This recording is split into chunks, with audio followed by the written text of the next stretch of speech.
Një ngjarje e pazakontë është regjistruar në Francë, ku një 24 vjeçar është paraqitur në urgjencën e spitalit në Toulouse, duke u ankuar për dhimbje të forta.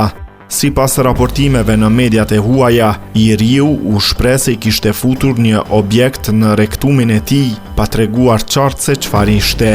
Mjekët nisën procedurat për ta nxjerrë, por gjatë ndërhyrjes zbuluan se bëhej fjalë për një predh të luftës së parë botërore, rreth 20 cm e gjatë dhe pak mbi 3 cm në diametër.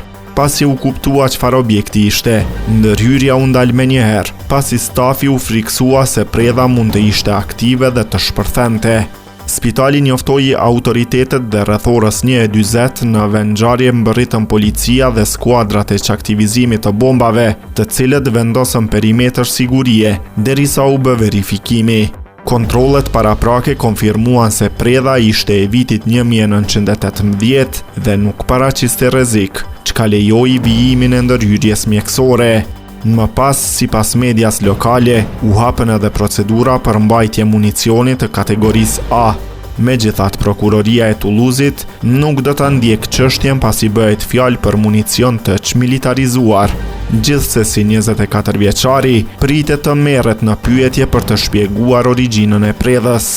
Rasti nuk është i pari i këtij lloji.